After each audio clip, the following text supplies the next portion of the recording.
या ये कन्फ्यूजन है या ये डेलिब्रेट मूव है। डेलिब्रेट मूव इसलिए हो सकती है कि ज़ाहिर है कारकुनान का जोश ज़रा बढ़ाना पड़ता है, ज़रा लहू गरमाना पड़ता है और उनका मोराल भी हाई रखना पड़ता है। उसके लिए ज़रूरी होता है कि बंदा कारकुनान से ज़्यादा सच ना बोले, उनको थोड़ा जज्बाती जज्बूती कर दे। अगर तो इसलिए ये सब कुछ हो रहा है, अगर तो ये एक टैक्टिक है लोगों का लहू गरमाने के लिए, तो फिर तो ये ठीक है। लेकिन अगर ये कन्फ्यूजन है तो फिर ये परेशान कुन बात है, क्योंकि दूसरी जानिब कन्फ्यूजन नाम की कोई चीज़ नहीं है, बिल्कुल क्लैरिटी ऑफ थाट है, ऊपर से लेकर नीचे तक दूसरी जानिब मुकम्मल तौर पर क्लैरिटी है। और अगर आपके मुखालिफिन के पास इतनी क्लैरिटी हो तो फिर आपको अपनी सोच को भी क्लियर रखना पड़ता है। अगर आप कंफ्यूज होंगे, बैक वक्त दो बातें करेंगे, मिक्स सिग्नल देंगे, तो पता नहीं आप शायद उससे ये सोच रहे हैं कि आप अवाम का कारकुनान का लहू गरमाएंगे, लेकिन हो सकता है कि लोग उल्टा कंफ्यूज हो जाए, उन्होंने समझ ही ना है कि आपका असल मुद्दा क्या है। अब अली अमीन गंडापुर साहब दो बातें हमें बैक वक्त बता रहे हैं। पहली तो ये कि वो कह रहे हैं कि ठीक है कि इमरान खान की रिहाई अभी तो मुझे नज़र नहीं आ रही,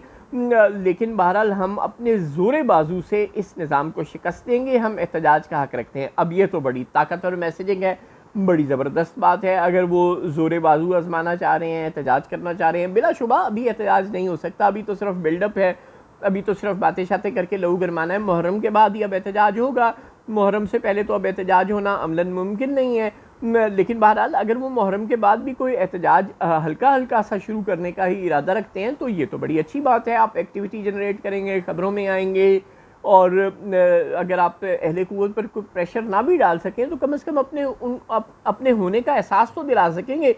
वो लोग जो भूल चुके हैं कि आप कहीं मौजूद भी हैं, उन्हें कम से कम ये एहसास तो होगा कि आप अभी ज़िंदा हैं। तो चुनांचे अगर आप कोई एक्टिविटी जनरेट करते हैं, चाहे वो मुहर्रम के बाद ही करते हैं, तो इसमें तो कोई बुराई नहीं है, ये तो बड़ी अच्छी बात है। लेकिन जो आप दूसरी बात कर रहे हैं वो बहुत परेशान कुन है। आप बता रहे हैं कि हम इंतज़ार कर रहे हैं अदलिया की आज़ादी का, क्योंकि जब अदलिया आज़ाद हो जाएगी और अपने फ़ैसले खुद करेगी तो फिर इमरान खान और बुशरा बीबी के केसेस में कुछ भी नहीं है। अच्छा, अब आप इंतज़ार कैसे कर रहे हैं? क्या आप घर पे सोकर इंतज़ार करेंगे या बैठ कर इंतज़ार करेंगे? ज़ाहिर है अगर आप इंतज़ार करेंगे तो फिर आपको कुछ मिलने वाला नहीं है। इंतज़ार करने से, खामोशी से बैठ रहने से पाकिस्तान में किसी को कुछ नहीं मिला करता। कुछ मिलना है, कुछ ढूंढना है, कुछ पाना है, तो उसके लिए तो आपको सड़कों पर आना पड़ेगा या कोई और स्ट्रेटजी अपनानी पड़ेगी। ज़ाहिर है आपकी मुज़ाकरात करने की जो ताकत है, यानी बारगेन करने की ताकत, यानी आप क्या दे सकते हैं और क्या ले सकते हैं, वही बात जो अलीमा खान साहिबा बार बार कह रही हैं कि आप बताएं आपको हमसे क्या चाहिए, हम वो देने के लिए तैयार हैं और बदले में आप जो हमारे मुतालबात हैं वो पूरे कर दें। यही तरीका है सारी दुनिया में मुज़ाकरात का। तो अगर पाकिस्तान तहरीक इंसाफ के लिए इस्टेब्लिशमेंट को कोई रिलीफ देने के लिए मौजूद है, या तो इस तरह से मामला हल हो सकता है, इमरान खान बाहर आ सकते हैं, या तहरीक इंसाफ को कुछ रिलीफ मिल सकता है। अगर पहले वो इस्टेब्लिशमेंट को कोई रिलीफ, कोई ऑफ़र दे, कोई पेशकश करे, कोई बोली लगाए, अगर उसके पास लगाने के लिए कोई बोली नहीं है, कोई ऑफ़र नहीं है इस्टेब्लिशमेंट के लिए, तो फिर जवाबन इस्टेब्लिशमेंट उसे खामोशी से रिलीफ नहीं देगी। चुनांचे फिर दूसरा तरीका एहतजाज ही बनता है कि आप सड़कों पर निकलें, कोई प्रेशर बिल्डअप करें, कोई शोर वोर मचाएँ और फिर इस्टेब्लिशमेंट को आपके ज़िंदा होने का एहसास हो और फिर वो आपसे मुतासर होकर, आपके शोर शराबे से मुतासर होकर अगर आपको कोई रिलीफ ना दे तो आपके लिए मज़ीद रुकावटें डालना बंद कर दे। तो ये दो ही तरीके हैं, या एहतजाज और या फिर बारगेनिंग की पोजीशन में होना। जो आप कह रहे हैं कि हम इंतज़ार कर रहे हैं बैठ के कि अदलिया आज़ाद हो जाएगी, तो ऐसा तो नहीं होना चाहिए होगा जनाब। आपने अदलिया की आज़ादी के लिए कोई तहरीक नहीं चलाई, आप कोई कोशिश नहीं कर रहे, तो जब आप कोई कोशिश ही नहीं कर रहे तो खामखा बैठे बैठे तो अदलिया नहीं आज़ाद होगी। ना वकला कोशिश कर रहे हैं, ना आप कोशिश कर रहे हैं। और दूसरी जानिब मोहम्मद औरंगज़ेब साहब ने जब इक़्तिसादी सर्वे पेश किया तो उन्होंने बड़े साफ तौर पर बार बार, एक दो बार नहीं, कोई 20 बार कहा कि हमें पॉलिसियों का तसलसल चाहिए, पॉलिसियों का तसलसल चाहिए। फ़लाँ फिगर अच्छा हो गया, फ़लाँ फिगर अच्छा हो गया, फ़लाँ फिगर अच्छा नहीं हुआ लेकिन पहले से अच्छा हो गया, और फ़लाँ फिगर ट्रैक पर आ गया, वो भी अच्छा हो जाएगा, और ये सब कुछ तब अच्छा होगा जब पॉलिसियों का तसलसल होगा। उन्होंने बार बार एक ही बात कही है।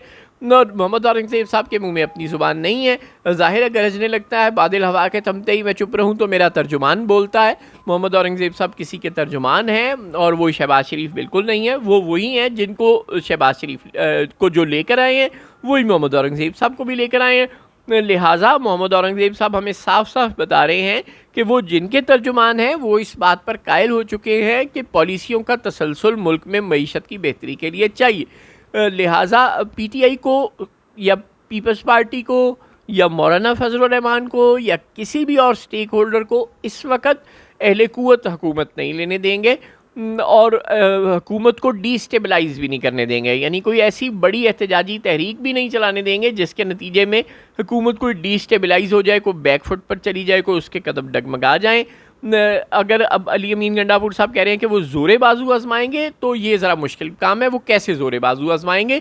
इस वक्त अहले कुव्वत उन्हें ज़ोरे बाजू आजमाने नहीं देंगे, और अगर वो ये समझते हैं कि वो बैठकर इंतज़ार करेंगे तो इमरान खान रिहा हो जाएंगे, तो ऐसा भी कुछ नहीं होने वाला। तो फिर उन्होंने करना क्या है? कोई पोली पोली ढोलकी बजानी है, क्या सिस्टम अपनाना है, उनको काफ़ी गौर व गौस करना पड़ेगा। बैठे बैठे बहरहाल कुछ नहीं होगा।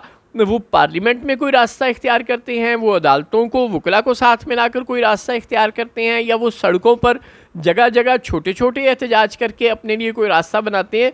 उन्हें कुछ ना कुछ तो करना पड़ेगा। बड़ी एहतजाजी तहरीक सरकार उन्हें चलाने नहीं देगी, और बैठे बैठे इमरान खान रिहा नहीं होंगे।